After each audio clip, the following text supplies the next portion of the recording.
रामपुर नाम के एक छोटे से गांव में मोहन नाम का एक गरीब लड़का रहता था। उसके परिवार में उसके साथ उसके बूढ़े माता पिता रहते थे। मोहन का परिवार बहुत ही गरीब था। उनके पास ना तो कोई जमीन थी, नहीं खाने के लिए कोई साधन था। मोहन दिन भर मजदूरी करता और उससे जो कुछ भी कमा पाता उसी से अपने पूरे परिवार का पेट भर लेता। यह देखकर सोहन के माता पिता बहुत दुखी होते। हमारे पास ना अपना घर है और ना ही अपनी कोई जमीन। हमारा बेटा दिन भर दूसरों के खेतों में मजदूरी करता है और उसके बदले भी उसे बहुत कम पैसे मिलते हैं। हम दोनों अपने बेटे पर बोझ बन रहे हैं। परेशान मत हो रीमा, हमारा बेटा बहुत मेहनती है। भगवान सब देख रहा है। मोहन ने कभी किसी के साथ गलत नहीं किया। वह ईमानदारी से मेहनत करता है। उसने बचपन से बहुत परेशानियां देखी हैं, पर उसने कभी हार नहीं मानी। एक दिन हमारा बेटा भी बहुत धन कमाएगा और उसकी सारी परेशानियां दूर हो जाएंगी। मोहन हमेशा सोचता था कि आज भले ही उसकी किस्मत उसका साथ ना दे रही हो, पर उसे यकीन था कि अगर वह मेहनत करता रहेगा तो एक दिन उसका भाग्य भी बदलेगा और उसकी सारी परेशानियां खत्म हो जाएंगी। एक दिन मोहन रामलाल जमींदार के खेत पर काम कर रहा था। रामलाल पास के एक पेड़ के नीचे बैठा था। मोहन अपने काम में लगा हुआ था। तभी उसने देखा कि रामलाल बहुत ही उदास है और गहरी चिंता में डूबा हुआ है। रामलाल को उदास देख मोहन तुरंत रामलाल के पास गया और बोला, क्या हुआ मालिक, आप बहुत उदास लग रहे हैं। मुझे ऐसा लग रहा है जैसे आप किसी गहरी चिंता में हैं। कुछ हुआ है? मुझे बताइए, क्या पता मैं आपकी कोई सहायता कर सकूं। मोहन की बात सुनकर रामलाल को गुस्सा आ गया और वह सोहन से गुस्से में बोला, अरे तू मेरी क्या सहायता करेगा? तू खुद अपनी सहायता कर सकता है क्या? अगर तू किसी की सहायता करने के काबिल होता तो क्या तुझे 2 वक्त के खाने के लिए आज मेरी जमीन पर काम करने की जरूरत पड़ती?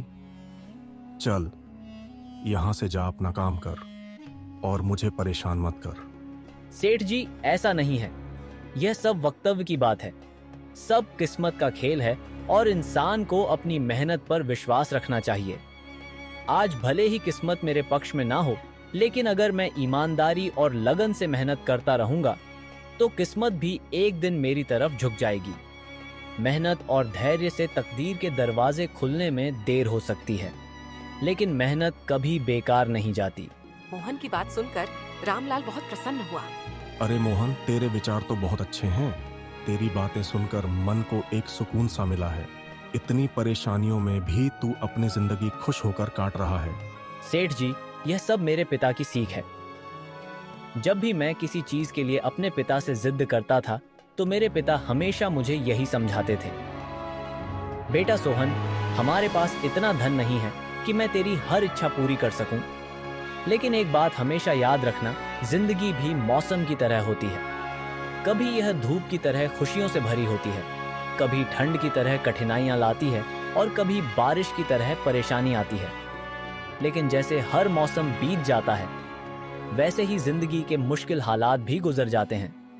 बस धैर्य और हिम्मत बनाए रखना जरूरी है, क्योंकि एक दिन सब कुछ ठीक हो ही जाता है। अरे वाह, लगता है तेरे पिता बहुत ही नेक इंसान है। किसी दिन मैं भी उनसे जरूर मिलूंगा। मालिक, क्या हुआ है?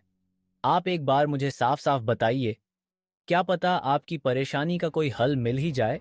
अरे मोहन, मैं एक बहुत बड़ी परेशानी में फंस गया हूं। मुझे अपनी परेशानी का कोई भी हल नजर नहीं आ रहा है। सेठ जी, एक बार मुझे बताइए तो, क्या पता आपकी परेशानी का कोई हल निकल ही जाए। मोहन, हमारे गांव में मेरे पिता की एक पुश्तैनी जमीन थी जो काफी पीढ़ियों से हमारे पास थी। उस पर मेरा और मेरे भाई का हक है, पर हमारे गांव के ही 2 बाप बेटों ने उस पर कब्जा कर लिया है। मैं पुलिस थाने में केस दर्ज कराने की सोच रहा था, लेकिन गांव के बहुत बड़े बड़े लोग उनके साथ हैं। मैं कितनी भी कोशिश कर लूं, लेकिन मैं उन लोगों का कुछ नहीं बिगड़ पाऊंगा। अब तो उन लोगों ने उस जमीन पर खेती भी शुरू कर दी। मेरे पिता की पुश्तैनी जमीन मेरे हाथों से छीनी जा रही है, इसलिए मैं बहुत परेशान हूं। मुझे समझ नहीं आ रहा मैं अब क्या करूं। आप सही कह रहे हैं सेठ जी।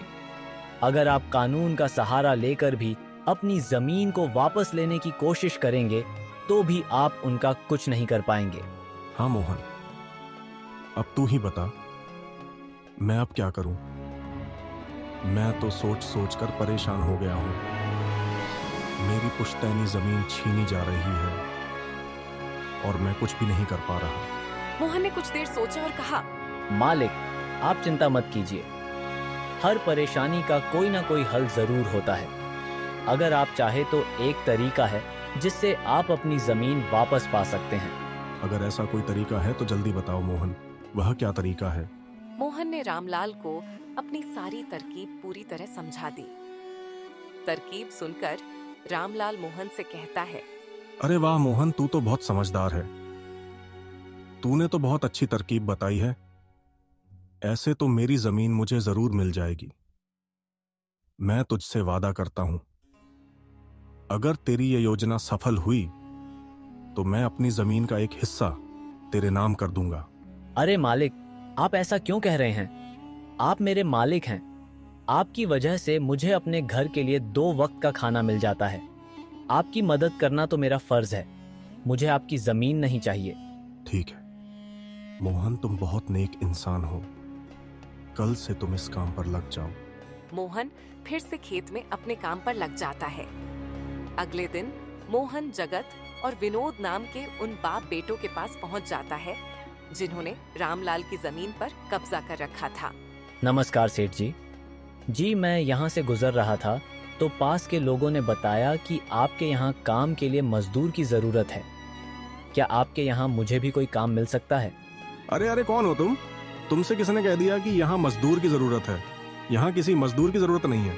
सेठ जी, मैं एक मजदूर हूँ। पास ही के एक गांव में रहता हूँ, काम की तलाश में। इधर उधर भटक रहा हूँ। हर दिन कहीं ना कहीं काम मिल जाता है। बस उसी काम को करके अपना पेट पालता हूँ। कभी खेती कर लेता हूँ तो कभी कोई मजदूरी। ये तो ठीक है, पर हमारे यहाँ फिलहाल कोई काम नहीं है। सेठ जी, मैंने तो सुना है कि आप लोग इस गांव के सबसे बड़े जमींदार हैं। आपके पास बहुत सारी जमीन है, इसलिए आपके यहाँ हमेशा मजदूरों की जरूरत रहती है। इसलिए मुझे लगा कि यहाँ मुझे कोई ना कोई काम जरूर मिल जाएगा। अरे भाई, मैंने कहा ना, यहाँ किसी भी मजदूर की जरूरत नहीं है। इसका मतलब रामलाल सेठ आपके बारे में सही कह रहे थे। रामलाल ने हमारे बारे में क्या कहा? अरे कुछ नहीं सेठ जी, चलिए तो मैं चलता हूँ। सेठ जी, आपके यहाँ तो कोई काम नहीं है। मैं अपने लिए कहीं और कोई काम देख लेता हूँ। मोहन वहां से जाने लगता है। तभी जगत विनोद ने मोहन को रोककर यह पता लगाने के लिए बोलता है कि रामलाल ने मोहन को उन लोगों के बारे में क्या बताया है। अरे भाई, इधर आओ, शायद तुम्हारे लिए हमारे पास एक काम है। मोहन तुरंत उनके पास चला गया और बोला, धन्यवाद सेठ जी, बताइए क्या काम है? आप जो भी काम बोलेंगे मैं हर काम करने के लिए तैयार हूँ। आखिर बूढ़े माँ बाप का पेट पालना है। अरे सब्र रखो, काम तो हम तुम्हें बता ही देंगे। पहले ये बताओ कि रामलाल हमारे बारे में क्या कह रहा था। सेठ जी, मैं पहले रामलाल सेठ के यहाँ काम करता था, पर वह बहुत ही कंजूस और बदतमीज आदमी है। मैं उनके यहाँ दिन रात मेहनत करता, पर इतनी मेहनत करने के बाद भी वो मेरी सही मजदूरी नहीं देता था। इस बात पर कल मेरी उससे बहस हो गई थी। फिर क्या हुआ? रामलाल ने हमारे बारे में क्या कहा? जब मेरी सेठ रामलाल से बहस हो रही थी तब उसने मुझे कहा कि पूरे गांव में उनसे ज्यादा मजदूरी कोई नहीं दे रहा। तो मैंने गुस्से में कह दिया कि गांव के सबसे बड़े जमींदार जगत सेठ और विनोद सेठ सबसे अच्छी मजदूरी देते हैं, इसलिए उनके यहाँ हमेशा काम करने वालों की भीड़ रहती है।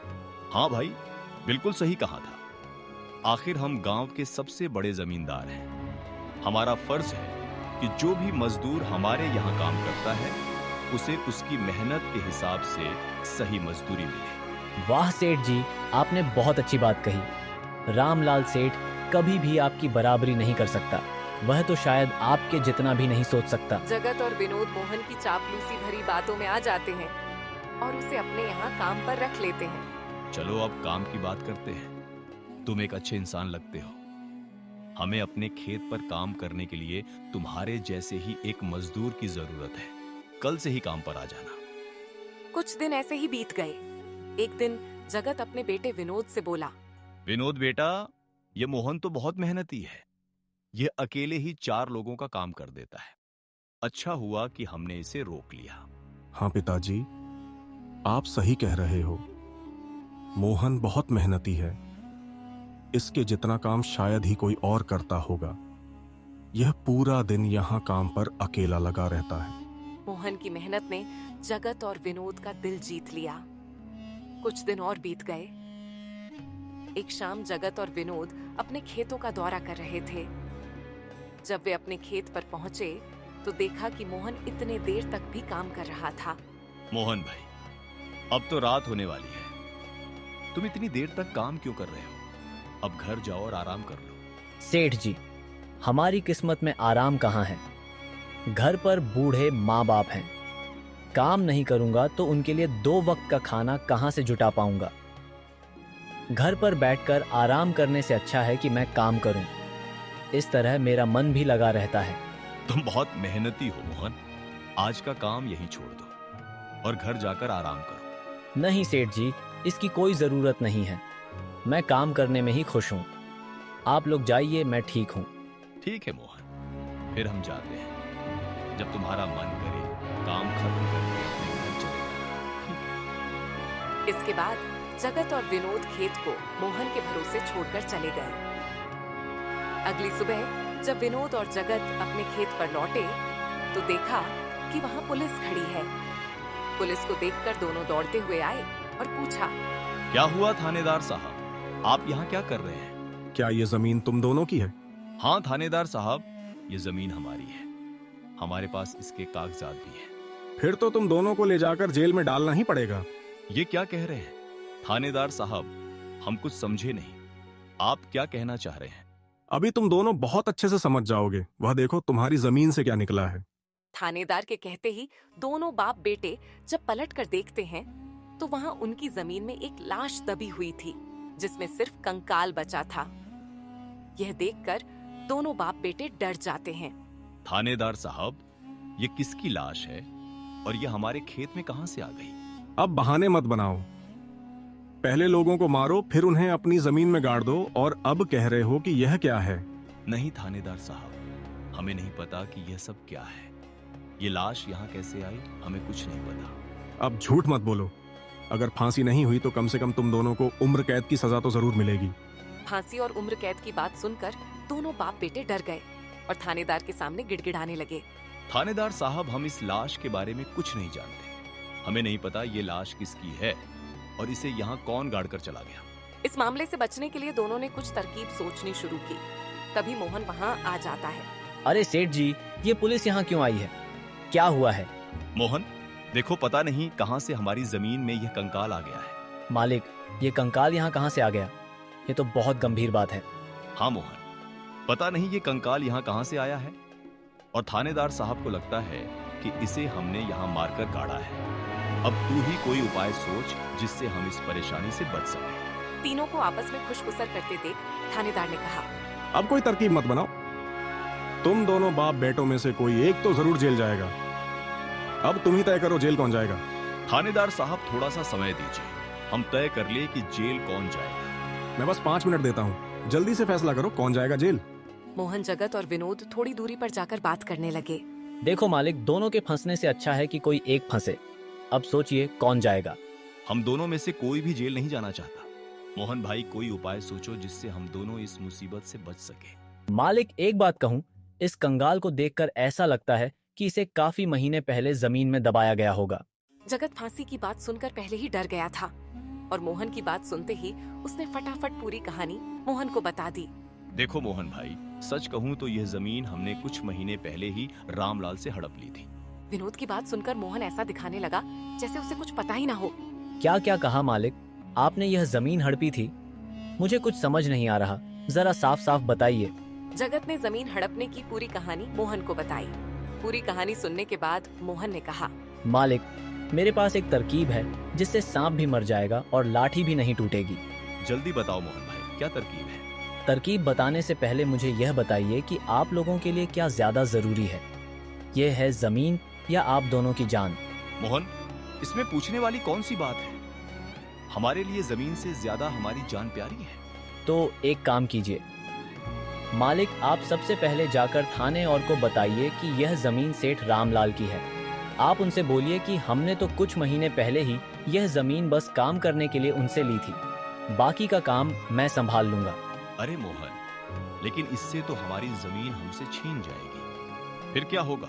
नहीं मालिक, शायद आप मेरी तरकीब समझ नहीं पाए। जब आप थानेदार को बताएंगे कि यह जमीन सेठ रामलाल की है तो पुलिस किसे गिरफ्तार करेगी? सेठ रामलाल को। और जब रामलाल जेल चला जाएगा तब आप लोग फिर से जमीन पर कब्जा कर सकते हैं। इससे आप लोग भी जेल जाने से बच जाओगे और जमीन भी आपके ही के पास रहेगी। मोहन की तरकीब सुनकर दोनों बाप बेटे दंग रह गए। वाह मोहन भाई, तुम तो बहुत होशियार हो। आज तक तुमने हमें अपने काम से खुश किया था, अब तुम्हारी बुद्धि हमारी जान भी बचाएगी। इसके बाद तीनों थानेदार के पास गए और मोहन ने जो कुछ कहा था वही बात दोनों बाप बेटे थानेदार से कहने लगे। थानेदार साहब, ये जमीन हमारी नहीं है। हमने कुछ महीने पहले ही काम करने के लिए ये खेत रामलाल सेठ से लिया था। वह जब खुद फंस गए हों तो अब किसी और को फंसाकर अपनी जान बचाना चाहता है। साहब, अगर आपको हमारी बात पर यकीन नहीं हो रहा तो आप मोहन से पूछ लीजिए। वह हमारे साथ बस कुछ दिनों से ही काम कर रहा है। इससे पहले वह सेठ रामलाल के यहाँ काम करता था। बोलो मोहन, ये जमीन किसकी है? थानेदार साहब, यह जमीन सेठ रामलाल की है। जगत सेठ और विनोद सेठ ने तो बस कुछ समय से इस जमीन पर खेती कराना शुरू किया है। मोहन की बात सुनकर थानेदार ने मोहन से कहा, सेठ रामलाल को बुलाने के लिए कहो। मोहन, तुम एक काम करो, जाओ और सेठ रामलाल को बुलाकर लेकर आओ। मोहन तुरंत जाकर सेठ रामलाल को बुला लेता है, परंतु रामलाल अपने साथ गांव के सरपंच को भी अपने साथ ले आता है। यहाँ क्या हो रहा है? यहाँ इतने लोग क्यों जमा है? देखिए सरपंच जी, इन दोनों की जमीन से एक कंकाल निकला है और अब यह लोग कह रहे हैं कि यह जमीन इनकी नहीं है बल्कि सेठ रामलाल की है। थानेदार ने सरपंच जी को पूरी कहानी सुना दी। अपने आप को फंसा देख जगत ने सरपंच से कहा, नहीं सरपंच जी, यह जमीन हमारी नहीं है। हम यहाँ बस कुछ समय से काम कर रहे हैं। आप हमारे मजदूर मोहन से पूछ लीजिए। हाँ थानेदार साहब, यह जमीन सेठ रामलाल की है। मैं कैसे मान लूं कि यह जमीन रामलाल की है? हमारे यहाँ का थानेदार तो कह रहा था कि इस जमीन पर कोई केस चल रहा है और इस जमीन पर तुम्हारा कब्जा था, और अब तुम कह रहे हो कि यह जमीन रामलाल की है। नहीं साहब, हमने रामलाल के साथ धोखा किया था। हम बस इस जमीन को हड़पना चाह रहे थे, लेकिन अब हमें यह जमीन नहीं चाहिए। अगर आप चाहें तो हम केस भी वापस ले लेंगे। थानेदार साहब, आप जाइए, बाकी का काम अब हम संभाल लेंगे। सरपंच के कहने पर थानेदार वहाँ से चला जाता है। सरपंच ने रामलाल से कहा, अब बताओ, यह कंकाल यहाँ कैसे आया? तुमने किसे मारकर यहाँ गाड़ा है? अरे साहब, ये तो नकली कंकाल है। इन दोनों ने मिलकर मेरी जमीन हड़प ली। मैंने और मोहन ने मिलकर यह तरकीब सोची थी ताकि इन दोनों से सच निकलवा सकें। रामलाल की बात सुनते ही दोनों बाप बेटों के पैर तले जमीन खिसक गई। ये हम दोनों की साजिश थी, इन लोगों के मुंह से सच निकलवाने के लिए। मोहन को इस योजना में शामिल देखकर दोनों बाप बेटों को समझ आ गया कि यह सब सेठ रामलाल और मोहन की मिली भगत थी। दोनों बाप बेटों के पास अपनी गलती मानने के सिवा कोई चारा नहीं था। हमें माफ कर दीजिए सरपंच जी, हम लालच में आ गए थे। हमें माफ कर दीजिए। हम आज के बाद ये गलती कभी नहीं करेंगे और ये जमीन भी सेठ लाला राम को वापस दे देंगे। जगत और विनोद दोनों सरपंच और सेठ रामलाल से माफी मांगने लगे। दोनों को इतना गिड़गिड़ा देख रामलाल ने उन्हें माफ कर दिया। सरपंच ने भी उन्हें जेल नहीं भेजा और सेठ रामलाल ने अपना केस वापस ले लिया। रामलाल के केस वापस लेने के बाद सरपंच जी भी वहां से चले जाते हैं। धन्यवाद सेठ रामलाल जी, आपने हमें माफ कर दिया। आज के बाद हम ऐसी गलती कभी नहीं करेंगे। ठीक है जगत, कोई बात नहीं, मैंने तुम्हें माफ किया। बस याद रखना कि एक जमीन के टुकड़े के लिए तुम अपनों के साथ कभी गलत नहीं करना। बुरे समय में तुम्हारे अपने ही तुम्हारे साथ खड़े होंगे। जमीन का क्या है, कभी मेरी तो कभी तुम्हारी। आखिर में सेठ रामलाल ने मोहन को जमीन का एक हिस्सा दे दिया और उसे जमीन का मालिक बना दिया। मोहन, जैसा कि मैंने वादा किया था, जिस जमीन पर तुम काम कर रहे थे, आज से वह जमीन तुम्हारी है और अब तुम उसके मालिक हो। नहीं मालिक, इसकी कोई जरूरत नहीं है। याद करो मोहन, तुमने मुझसे क्या कहा था? बस मेहनत करते रहो, एक दिन तकदीर का दरवाजा जरूर खुलेगा। तो समझो तुम्हारी तकदीर का दरवाजा खुल चुका है। और अब तुम भी जमीन के मालिक हो। अब से तुम्हें किसी और के यहां काम करने की जरूरत नहीं पड़ेगी।